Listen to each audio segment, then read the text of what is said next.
All right. Thank you for joining us for the webinar for this month. We're going to be talking about ransomware. First, I'll do a little bit of an introduction. My name is Ryan Brooks. I have the pleasure of working for the Forest County Potawatomi. I work at Data Holdings, and we are an absolutely state-of-the-art purpose-built data center here in Milwaukee, Wisconsin. While I'm doing the presentation, feel free to put in any questions you may have into the chat, and I'll get to all of them at the end. And also my contact information is there and on the or my email there. Feel free to reach out to my email as well. Also, I want to mention that this is being, if you're watching this live, thank you. If you're not watching this live, you're watching this on a recording. We're recording this in late 2023. So some of the information is somewhat timely, and we'll certainly come back and refresh some of this info. But for the things that are time sensitive, this is December 2023. Let's jump right in. So what to expect when your organization gets ransomware? This is unfortunately what is a typical ransomware event today. I can't stress this enough. You're dealing with criminals, or even more to the point, these are criminal enterprises. At the minimum, they will have gotten access to all the data and applications in the organization. You know, over and over again, there's public announcements that oh, someone got exploited, someone got broken into, and a very small number of, a small amount of data was actually at risk or leaked to the world. The first press release, 1% or something like that. More often than not, it always grows to be some huge fraction, if not all the data of an organization was taken. So start with this assumption. The criminals have your data and full access to all systems. Now, something else to bring up here is that things have changed over the past year or so. There's been a change from just an outright break-in, encrypt all the something valuable or interesting to the general public or materially damaging to the organization. These criminals will choose to go that route. If it's just inconvenient or there's a cost to the business to maintain operations, then they'll encrypt the data. I'm sure, again, unfortunately, they probably have some sort of checklist to determine the best approach.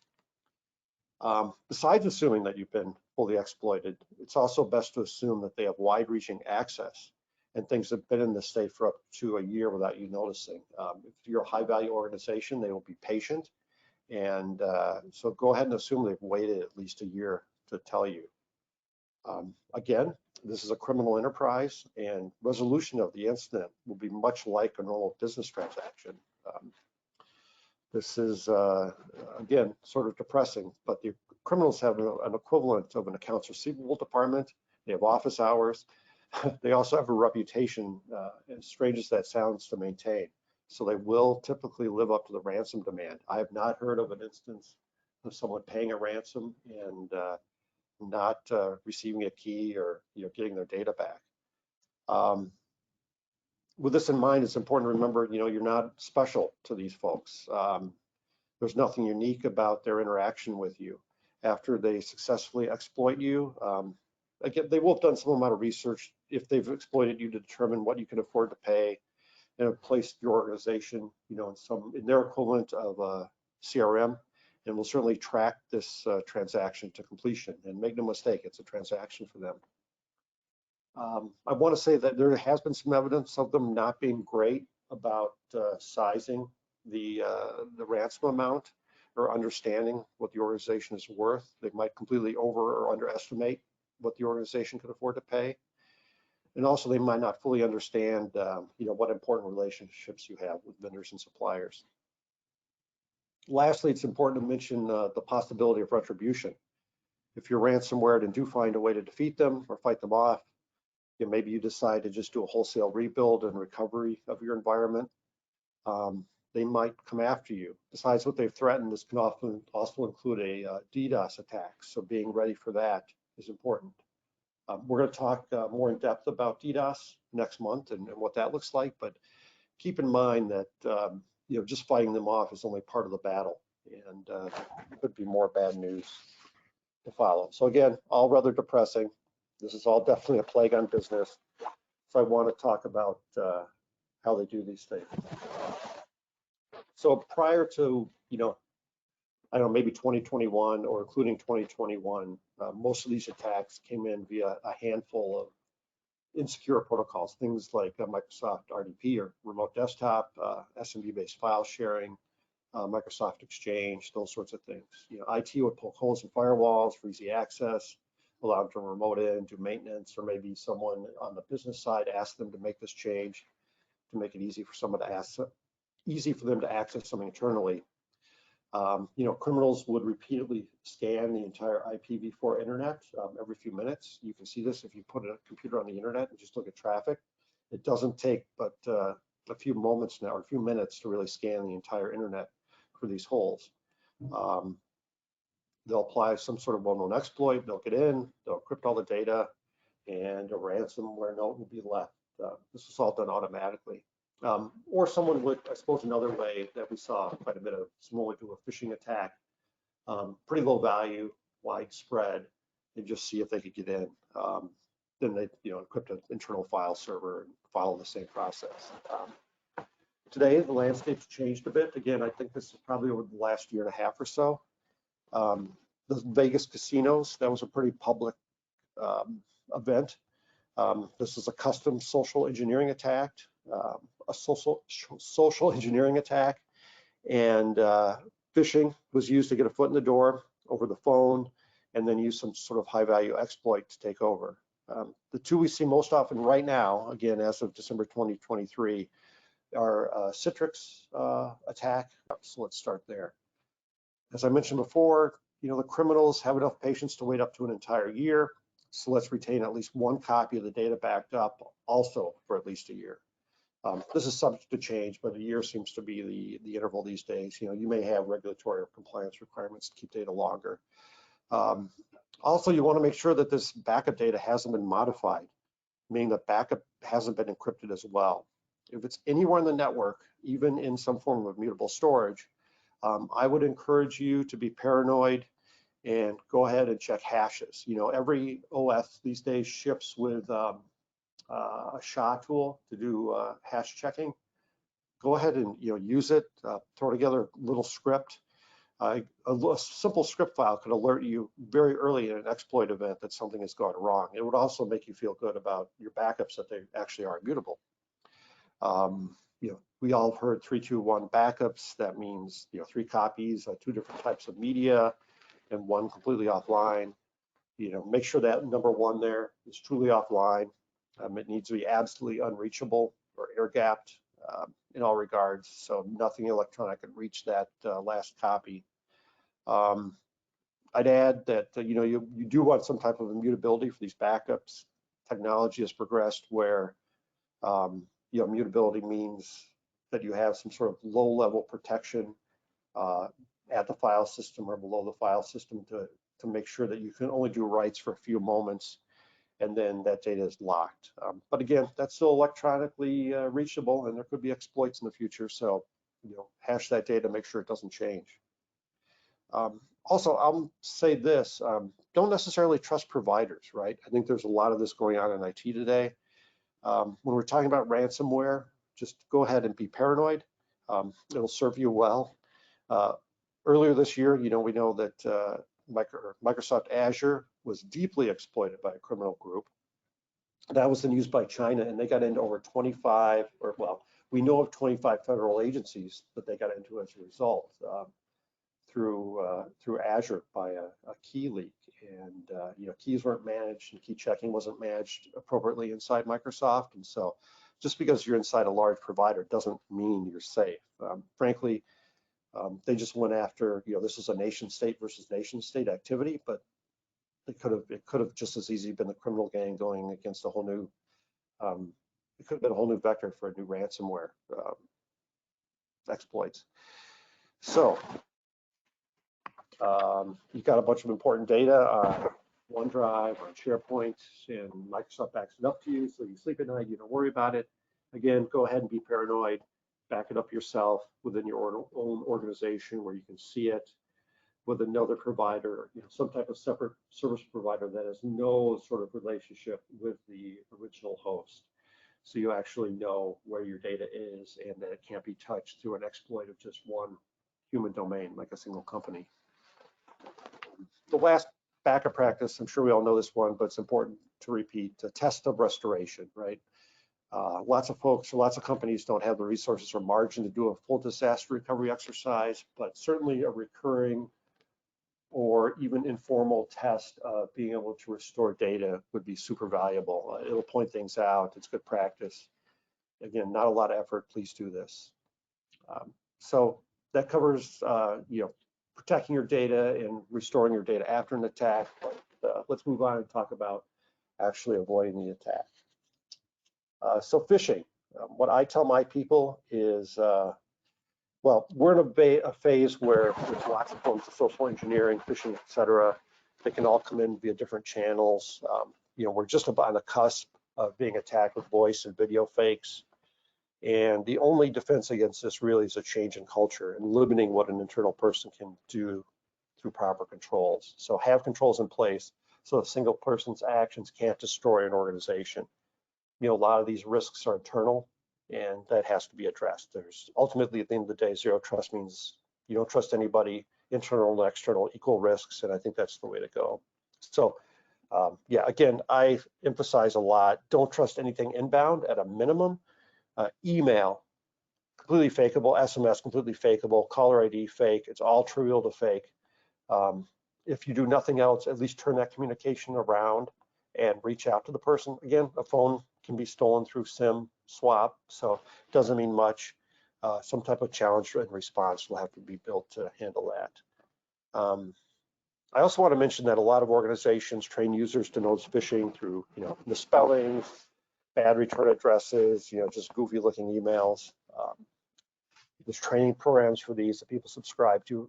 I find that a lot of organizations tend to punish or shame users for failing one of these tests. If an organization is truly following zero trust principles, the damage from a single social engineering attack is very limited. These tactics become more and more difficult to feel out anyway, so I don't think it's reasonable to continue to blame the user. Instead, I'd encourage organizations to be okay with doubt and people asking questions, reward the culture of question asking. It's okay to double check a request and hold things up if it could mean saving the entire enterprise. I'd really like to see a change away from this whole negative blame the user attitude and find a way to make it positive through rewarding people instead.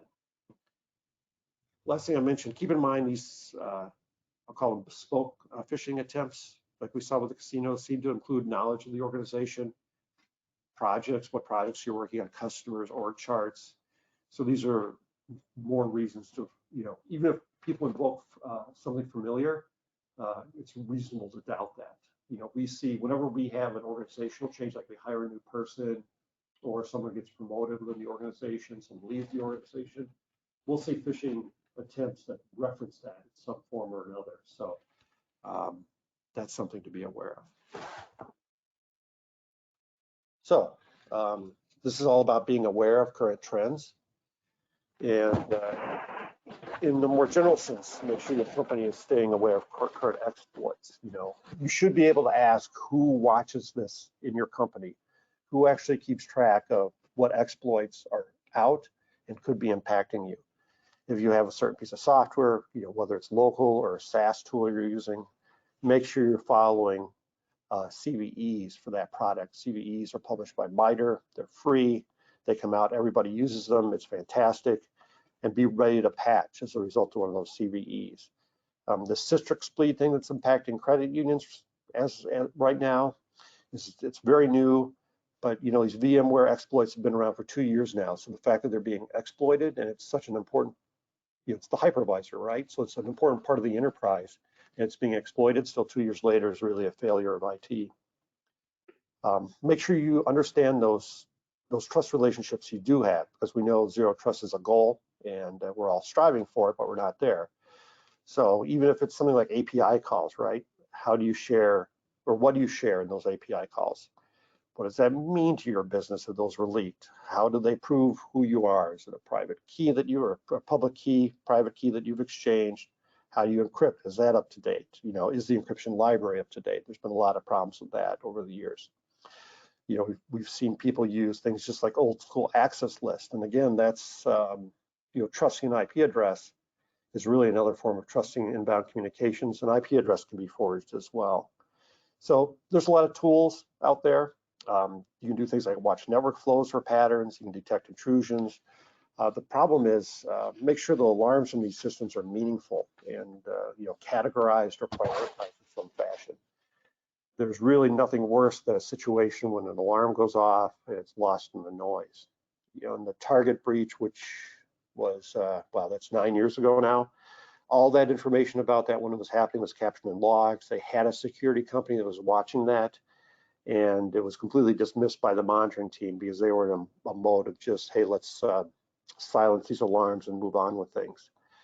So again, keeping systems updated, obvious at this point, but I'm going to mention it again. You have to stay ahead of the criminals.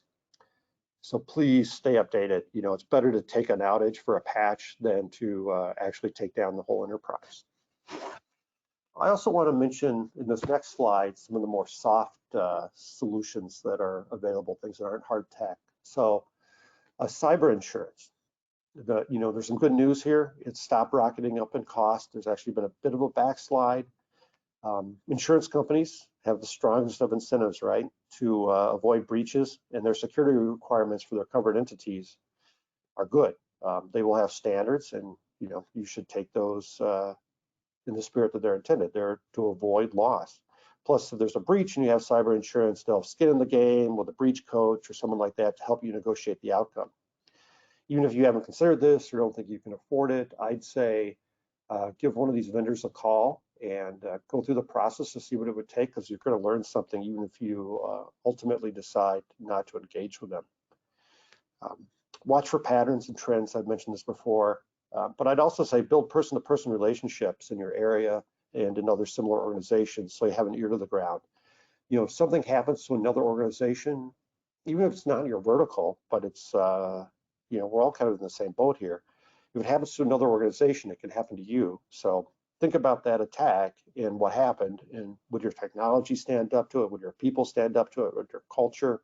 And ultimately, you know, you want to be able to say that your organization would have fared better. And you know, there's an opportunity for you know, not really a postmortem, but you know, apply the same thing that's happened to other people to you, and see how you would have fared. And again, I've mentioned this. If you have succeeded in avoiding the ransom attack, make sure you're ready to survive any sort of retribution, including DDoS. The result could be, you know, a heavy DDoS attack could just take, you know, an office offline or your VPN offline. So work at home people, maybe you're offline, but if you have some sort of public facing app, which more and more of us do, it could be something very high in the stack, like a layer 7 attack, right? And then they're exhausting something and you're down hard, your SaaS service is down, and that's a very expensive thing that damages your image really forever, not just you know, your revenue stream. So solving this, it's a practice. That's my message here today. There's nothing you can buy, nothing off the shelf that's going to fix this problem. Philosophies that address this and culture changes like zero trust. Again, you can't buy these things. These are cultural changes to an organization. I feel that you know, the best thing that IT can do is take actions to bring responsibility in-house and control your own outcome. For some takeaways. Updates, again, I'm not going to mention this again. Stay updated. If you have technical debt of in the wild exploits, if you can address those, you're going to be ahead of the game. Keep your eye on them. You know, compare that list of tech against your own inventory of apps and systems. Make sure you have control of your backups. You know where they are. They're not just in some nebulous cloud, and that you can restore them.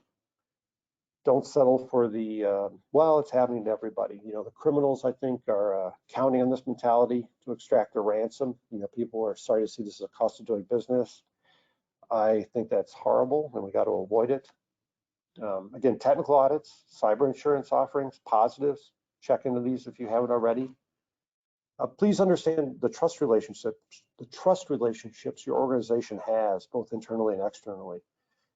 There's no difference between internal and external risk in a zero trust world. And I also want to say, something's going on. Reach out to local law enforcement. We've had some interaction with these folks, and our local FBI office here in the Milwaukee area, they're smart people. They don't limit your response or slow you down, and they will be on your side. You're dealing with just likely state-sponsored or at least state-adjacent supported attack, and their help will be nothing but beneficial in that regard. So don't feel like you have to go this alone. Reach out to the FBI. You also don't want to risk another thing. Yeah, you don't want to risk. Turn my camera on there. You don't want to risk. There could be a sanction. You don't want to pay a sanctioned country because that could put you personally at risk for transferring money to a sanctioned country, right? So they'll help you with that, and ultimately they're interested in the economy and everything else, and they'll get you back online. So that was today's talk about ransomware and how to avoid it. I like talking about this because I do think it's a plague, and I want to do what I can and what we can as a local partner to help folks avoid it. Let me look, pop on my glasses and look at any questions or anything we may have. All right, here's a question. If there's one thing that is a must do when it comes to avoiding ransomware attacks, what is that thing? I would say stay updated. It is just,